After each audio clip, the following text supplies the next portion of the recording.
Magandang araw po. Oh, asa layo? Ako po'y sumasayapak mo, dakila't marangal na haring bata. Maraming salamat.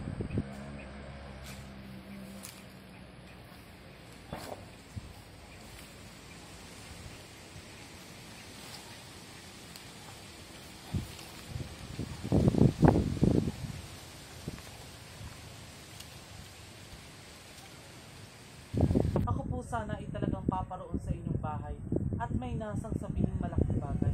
Ano yun?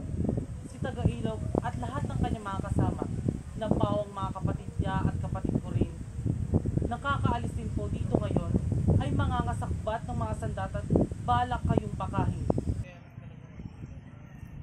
Panlin lang. Tunay? Tunay po, At bakit daw? hindi ko po alam. Ngunit sila'y aking hahanapan at papakialaman ng kanilang mga upang hindi mapagbigay alam sa inyo at mga hulog sa inyong mga kamay. Buhong! Maraming salamat. Nalasan mo ko yung tainga at mata. Ito ang salapi mong bayan.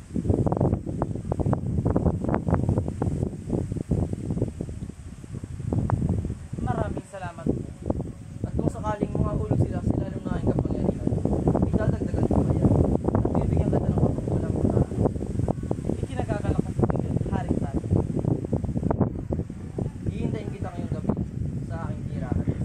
At ipagbibigay mo sa akin ang kanilang mga panukala. Ito ang tadang ilalahad mo sa taliba upang ikaw ay makapasok. Maraming salamat.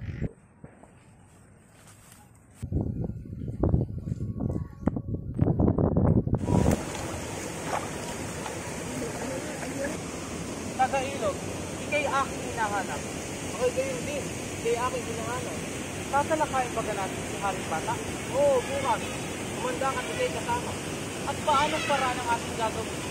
Kunwari ay kadala ako ng buwis. Mahusay. Saan tayo dadaan? Sa dagat ang kalahati at ang kalahati naman ay sa diliman.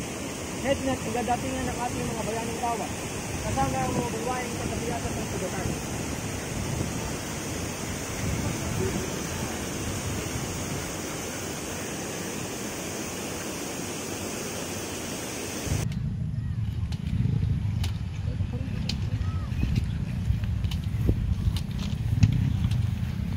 Ilog, narito na kami. Hintayin pa natin ng mga ibang kasama. Ako ay kasama ninyo. Ngunit ako po muna ay uuwi sandali. Hihintayin ka namin, kapatid. At dito tayo magbubuhat sa pagsalakay kay Haring Bata. Asahan ninyong kung saan kayo mga matay, ay doon nila po babawilan ng buhay. Paalam. Mabuhay siya sa hayop! Mabuhay! Hintay, sandali lang ang Taga-Ilog. Huwag mo munang palisin siya sa layo. Ako? Oo, ikaw. At bakit? Ako'y may itatanong lang sa kanya dito sa harap. Ano kaya ang kanyang itatanong? Ano kaya? Meron ka bang taglay na salapi ngayon?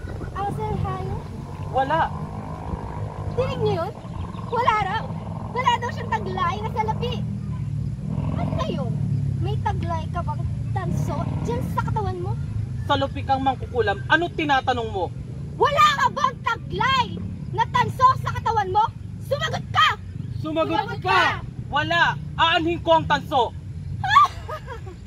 Dinig niyo yun? Wala daw siyang taglay na salapi.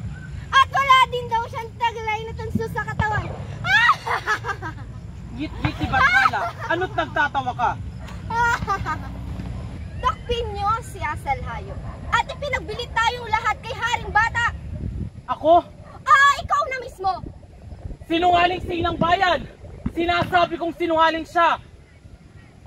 Mga bunso, siyasatin niyo ang katawan ni Asalhayo. May taglay na salapi at may taglay na tanso. Siya sa atin nyo! Hindi ako papasiyasan! Takpin! Tunay nga! Tunay nga! O ano pa pinagkaila mo ang iyong mga taglay? Ako eh, sapagkat Yan namang hindi niya matuturang turan. Ay ako na ako sa kanya. At ako na ang magsasabi. inang bayan, mahabag ka. Sabihin mo, inang bayan, Sabihin mo! Inang bayan! Ang salaping yan ay siyang pinagbilhan ng nilako niyang buhay ng bayan kay Haring Bata. At ang tansong yan ay siyang ilalahad sa taliba ng mga kaaway upang papasukin siya at maisiwalat ang ating mga lihim. Sumpa ng apo! Ngit-ngit ni Mandaragan! Pagmasdan ng tanso at may tatak ni Haring Bata. Siyang tunay ng bayan. Tulad niyo. Kay Haring Batang tatak. Asal hayop! Patawad! Ngayon, at inyo nang nakilala kung sino nga ba si Asal Hayop. Kung ganon, paalam na ako sa inyo. Inang Inang bayan! bayan! Hindi dito magtatapos ang buhay ko!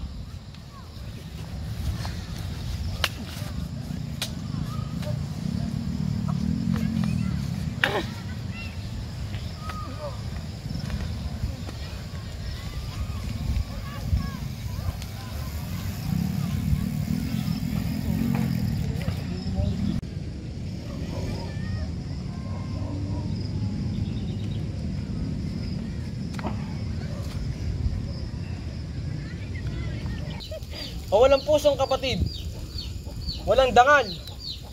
Sa ugat mo tumatakbo ang maraming dugo nila kasalian. Yaong nagpagapos ng leeg ng kawawang inang bayan. Na ama ni Hangiskang na suwail na Haring Bata. Pagmasdan ninyo ang kanyang mga mata, ang alipalo at pagdililo. Bayang Tagalog, tandaan nyo, Yaring Hatod, dapat mahalin ang ating mga kapatid, ang ating mga magulang, ang ating mga sarili, ngunit mas lalo nating mahalin ang dangal ng ating inang bayan.